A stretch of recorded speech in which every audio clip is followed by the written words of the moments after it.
마니입니다. 여러분, 오늘은 우리 랜디님들이 인스타그램에서 엄청 또 요청 주셨던 콘텐츠, 바로 무라사키 하네 작가님의 레진 종이 공예를 한번 만들어 보면서 추억 나누기 주저리를 해볼까 해요. 그럼 바로 시작해볼까요? 우선 UV 레진을 통해 레진 종이, 얇은 레진을 만들어 주겠습니다. 레진 조색제도 2방울 정도 넣어줬어요. 조금 진할 것 같지만서도 레진 종이를 만들 때는 완전 얇아질 거라서 엄청 옅어집니다. 참고로 여러분, 레진은 의외로 연질의 구미 레진이 아닌 일반 하드 타입 레진을 쓰시면 됩니다. 제가 이 영상을 찍기 전에는 와, 처음에 레진을 어떻게 접으셨지? 아, 구미 레진 같은 연질의 레진으로 하면 되겠구나 하면서 구미 레진으로 먼저 길게 종이처럼 만들어서 접어봤어요. 근데 오히려 구미 레진은 잘 휘기는 하지만 그만큼 뭔가 잘 깨지지 않게 탄성이 있어서 오히려 종이처럼 접히지가 않더라고요. 물론 제가 처음에 만든 이 버전은 레진 종이의 두께가 너무 두꺼워서 더 탄성이 크게 있는 편이긴 합니다. 그래서 일반 하드 레진으로 다시 했는데 얇게 만드니까 잘 접히더라고요. 이왕 레진으로 예쁜 색깔을 만드는 겸 홀로그램 글리터도 조금 넣어서 잘 섞어줍니다.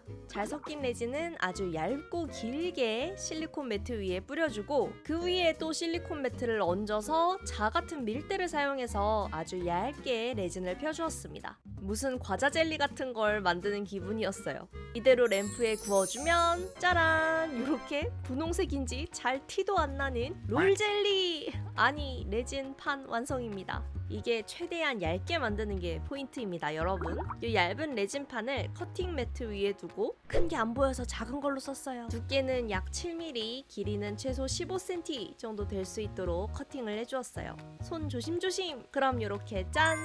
얇은 별 종이 접기에서 많이 봤었던 그 비주얼이 완성이 됩니다. 그리고 이걸 종이로 별 접는 것과 마찬가지로 똑같이 접어주시면 돼요. 이게 종이가 너무 두꺼우면은 잘 안 접히고 최대한 얇아야지 이렇게 진짜 종이처럼 잘 잡힙니다.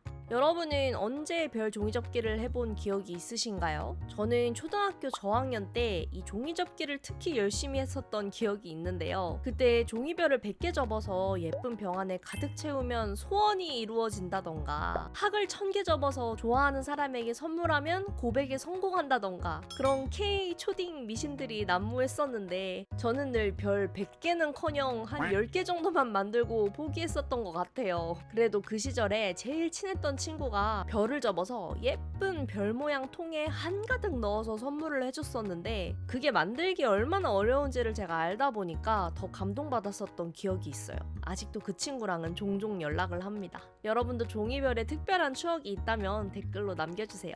옛 추억을 주저리 하다 보니까 어느덧 별이 완성되었네요. 생각보다 귀엽지 않나요? 진짜 종이별 같고요.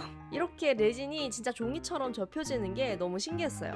그런데 이 종이 레진이 아무래도 고든 성격이 있어서 그런지 오래 방치하면 이렇게 별 모양으로 집어뒀던 부분들이 뭉툭하게 풀리더라고요. 이거를 방지하기 위해서 옆면을 코팅 레진으로 살짝 발라서 모양이 유지될 수 있게 해주더라고요. 이대로 경화시키면 짜란! 이렇게 깜찍한 레진별 완성입니다. 이렇게 여러가지 색깔의 레진 종이를 만들어서 하나하나 완성해 주었어요. 이게 얇아도 종이보다는 손이 아파서 이것도 10개 이상 만들긴 쉽진 않을 것 같더라고요. 그때랑 지금이랑 달라진 게 없다니!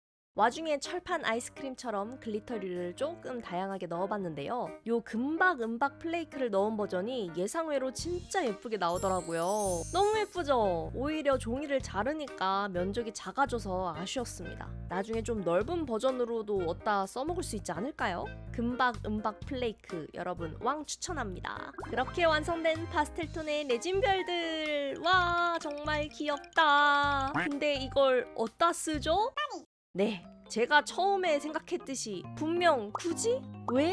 종이로 하면 되는걸? 이렇게 생각하시는 분들이 많을 것 같아요. 그래서 제가 또 생각을 해봤습니다. 요런 배치 부자재나 지비츠 부자재를 사용해서 실생활에 사용할 수 있는 액세서리로 만들면 너무너무 귀엽지 않을까? 아무래도 일반 종이로는 쉽게 부서지니까 그렇게 만들 수 없으니까요. 부자재를 UV 레진으로만 고정해줘도 뚝딱 완성이긴 한데 아무래도 별 안쪽이 비어있는 상태다 보니까 레진이 어디 눌리기라도 하면은 쉽게 망가질 것 같아서 지난 영상에서 제가 보여드렸었던 UV 딥 레진을 가지고 와봤습니다. 이걸로 종이별 탕후루 할 거예요. 딥 레진에 별을 푹 넣어준 다음 흘러내리는 레진을 덜어서 최대한 레진이 요 모양대로 단단하게 굳을 수 있도록 해볼게요. 예상대로 원래 모양보다는 살짝 좀 둔탁하게 만들어지기는 하는데 그래도 액세서리로 만들려면 이 정도는 코팅해줘야 될 것 같아요. 나머지 별들도 지비치에 달아서 하나씩 탕후루 해줬어요. 그럼 이렇게 탕후루 종이별 지비치들 완성! 모양이 조금 많이 둔탁해져서 종이별인지 잘 못 알아보시는 분들도 계실 수 있지만 그래도 뭔가 엉성한 모양이 종이별의 매력이 아니겠습니까?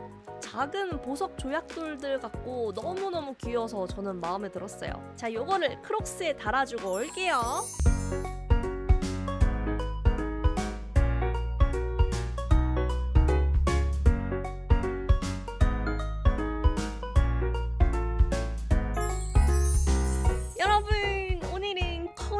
종이별을 레진으로 만드는 법을 보고 실제로 사용 가능한 지비츠까지 한번 만들어 봤는데요. 배지 버전도 여러 개 만들어서 가방에 달아주면 완전 귀여울 것 같아요. 이런 아기자기 별 모양 좋아하시는 분들께 한번 만들어 보시는 거 추천드립니다. 생각보다 만드는 게 슈퍼 쉽지 않기는 한데요, 여러분. 뭐 한 번쯤은 만들어 보는 재미가 있습니다. 그럼 저는 다음에 더 재밌는 영상으로 찾아오도록 하겠습니다. 다음에 다시 만나요. 안녕.